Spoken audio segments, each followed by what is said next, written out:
Hello friends, चलिए start करते हैं शेरशाह सूरी के बारे में। ये इसका सेकंड पार्ट है। फर्स्ट पार्ट मैंने अपलोड कर दिया। तो ये जितने भी इम्पोर्टेंट क्वेश्चन है आप याद कर लीजिएगा। ये आपके जितने भी आने वाले एग्जाम है, मुझे नहीं लगता है कि इससे बाहर कोई भी क्वेश्चन पूछेगा, तो आप देख लीजिएगा। और वीडियो स्टार्ट करने से पहले चैनल को सब्सक्राइब कर लीजिएगा, और अगर आपको वीडियो अच्छा लगे तो लाइक और शेयर करिएगा। चलिए स्टार्ट करते हैं। पहला क्वेश्चन है कि शेरशाह के टाइम में कितनी टकसालें थी? तो 23 टकसालें थी। कितनी टकसालें थी? 23 टकसालें थी। और ये टकसाल क्या होती थी? ये जो जहाँ पे सिक्के ढाले जाते थे उनको टकसाल कहते हैं। और शेरशाह के बारे में कहा जाता है कि मिश्रित धातु की जगह सोने, चांदी और तांबे के मानक सिक्के चलाने का श्रेय शेरशाह को होता है। ठीक है। और इसने शुद्ध चांदी का रुपया चलाया था, जो कि 180 ग्रेन का था। कितने ग्रेन का था? 180 ग्रेन का था, जिसमें से 180 ग्रेन में से 175 ग्रेन आपका शुद्ध चांदी था, सिल्वर। ठीक है, 175 ग्रेन शुद्ध चांदी था। अब दाम क्या था? तो दाम आपको बता दूं, दाम जो होता था वो तांबे का सिक्का होता था। दाम दाम तांबे का सिक्का था, और ये था 360 ग्रेन का। कितने का? 360 ग्रेन का। और रुपया और दाम का जो अनुपात था वो 1:64 था। कितना था? 1:64। रुपया और दाम का जो अनुपात था वो 1:64 था। ओके। नेक्स्ट क्वेश्चन है कि यह किसका कथन है कि यह रुपया वर्तमान ब्रिटिश मुद्रा प्रणाली का आधार होगा? ये किसका कथन है? तो ये स्मिथ का कथन था। किसका कथन था? स्मिथ का कथन था कि शेरशाह सूरी द्वारा चलाया गया जो रुपया है वो वर्तमान ब्रिटिश मुद्रा प्रणाली का आधार होगा। और आपको बता दूं कि ईस्ट इंडिया कंपनी ने इसको 1835 तक वैलिड माना था। मतलब इसको चालू किया था 1835 तक। 1835 तक इसको चालू किया था। ठीक है। नेक्स्ट क्वेश्चन है कि ऐसा कौन सा शासक था जिसके सिक्कों पर प्रथम 4 खलीफाओं के नाम मिलते हैं? किसके नाम मिलते हैं? प्रथम 4 खलीफाओं के। तो वो शेरशाह सूरी है, जिसके सिक्कों पे प्रथम 4 खलीफाओं के नाम मिलते हैं। किसके नाम मिलते हैं? प्रथम जो 4 खलीफा थे उनके नाम मिलते हैं ये शेरशाह सूरी के सिक्कों पे। और इसके एक सिक्के की एक दूसरी तरफ देवनागरी लिपि भी लिखी रहती थी, ये ध्यान रखना। फिर सुल्तान उल अदल की उपाधि किसकी थी? सुल्तान उल अदल लिख दो यहाँ पे। सुल्तान उल अदल। तो ये सुल्तान उल अदल की जो उपाधि थी वो शेरशाह की उपाधि थी। नेक्स्ट क्वेश्चन है कि बुधवार की शाम को कौन न्याय करता था? तो बुधवार की शाम को जो न्याय करता था वो शेरशाह सूरी था।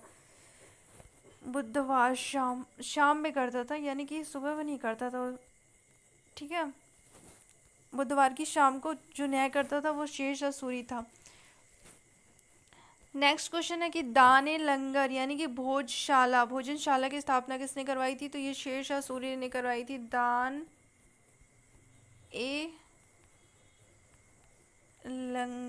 दाने लंगर, ये गरीबों के लिए यहाँ पे मुफ्त में भोजन दिया जाता था। और इसके टाइम में ये भी कहा जाता है कि इसने 4 प्रसिद्ध सड़कें बनवाई थी, जिसमें से जो आज का ये जो ग्रैंड ट्रंक रोड है, जो ये उस टाइम में सड़क के आजम था। ग्रैंड ट्रंक रोड का उस टाइम में नाम था सड़क ए आजम। ठीक है। और एक इतिहासकार हैं कानूनगो, तो इन्होंने बोला है कि जैसे पहले ये बता दूं कि इसके टाइम में 1700 सरायों का निर्माण किया गया था। कितने सरायों का? 1700 सराय क्या थी? तो जैसे आप यात्रा करते हो तो रोड के किनारे ये रूम टाइप का बनवा देते थे, वहाँ पे खाने पीने और ठहरने की व्यवस्था होती थी।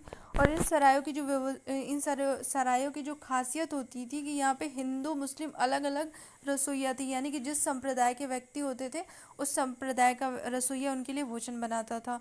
और कानूनगो जो एक इतिहासकार थे, तो कानूनगो महोदय कहते हैं कि इन सरायों को साम्राज्य रूपी शरीर की धमनियाँ कहा है। तो उन्होंने इन सरायों के बारे में कहा है कि ये साम्राज्य रूपी शरीर की धमनियाँ। तो अगर मान लो क्वेश्चन घुमा के पूछता है कि ये किसका कथन है कि ये सराय साम्राज्य रूपी शरीर की धमनियाँ हैं।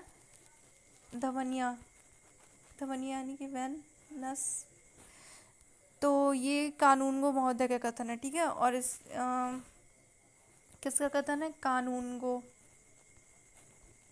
कि ये सराय जो थी ये साम्राज्य रूपी शरीर की धमनियाँ थी। और इसका मकबरा कहाँ है? तो वो सासाराम बिहार में है। फिर एक मस्जिद का इसने निर्माण कराया था, किला ए कोहना मस्जिद। तो अगर मान लो क्वेश्चन पूछता है कि किला ए कोहना मस्जिद कहाँ पे स्थित है, तो ये दिल्ली के पुराने किले के अंदर स्थित है। और इसका निर्माण किसने कराया था? शेरशाह सूरी ने 1542 ईस्वी में पूछा था। अगर मान लो क्वेश्चन घुमा के पूछता है कि पुरानी जो दिल्ली में पुराना किला है उसके अंदर जो मस्जिद किला ए कोहना है उसका निर्माण किसने कराया था? तो शेरशाह सूरी ने कराया था। और कब कराया था? 1542 ईस्वी में। ओके। फिर है शेर मंडल नामक अष्टभुजाकार 3 मंजिले का निर्माण किसने कराया था? तो ये शेरशाह सूरी ने ही कराया था। शेर मंडल नामक अष्टभुजाकार 3 मंजिला इमारत, 3 मंजिला, ध्यान रखना 3 मंजिला है और अष्टभुजाकार। और ये कहाँ पे है? ये दिल्ली के पुराने किले में। कहाँ पे है? दिल्ली के पुराने किले में। दिल्ली के पुराने किले में है। शेर मंडल नामक अष्टभुजाकार 3 मंजिला इमारत का निर्माण कराया था। अब इसका मकबरा चूंकि सासाराम बिहार में, मकबरा कहाँ पे? सासाराम बिहार में। तो मकबरे के बारे में एक क्वेश्चन ये बनता है कि किसके मकबरे के बाहरी भाग का डिज़ाइन मुस्लिम है? बाहरी भाग का डिज़ाइन मुस्लिम है और आंतरिक सजावट जो है वो हिंदू स्थापत्य से प्रभावित है। बाहरी भाग को जो डिज़ाइन है वो मुस्लिम है और आंतरिक सजावट जो है वो हिंदू स्थापत्य से प्रभावित है। तो ये शेरशाह का जो मकबरा है इसके बारे में कहा जाता है कि इसका बाहरी भाग का जो डिज़ाइन है वो मुस्लिम है, लेकिन आंतरिक सजावट जो है हिंदू स्थापत्य से प्रभावित है। फिर एक क्वेश्चन है कि अब्बास खान ने किसके बारे में कहा है कि बुद्धिमत्ता व अनुभव में वह दूसरा हैदर था? तो ये शेरशाह सूरी के बारे में उन्होंने कहा है, अब्बास खान ने, कि बुद्धिमत्ता व अनुभव में वह दूसरा हैदर था, शेरशाह सूरी के बारे में। अब ये मान लो क्वेश्चन घुमा के भी पूछ सकता है कि ये किसका कथन है कि बुद्धिमत्ता व अनुभव में वह दूसरा हैदर था? तो ये है अब्बास खां, ये ध्यान रखना, अब्बास खां, ठीक है। तो ये फ्रेंड्स आपका शीर्षक कंप्लीट हो गया। अगर आपको वीडियो अच्छा लगेगा तो लाइक और शेयर करिएगा, और जो भी क्वेश्चन है आप देख लीजिएगा, ये बहुत ही इंपॉर्टेंट क्वेश्चन है, ठीक है। अपना ख्याल रखिएगा, थैंक यू।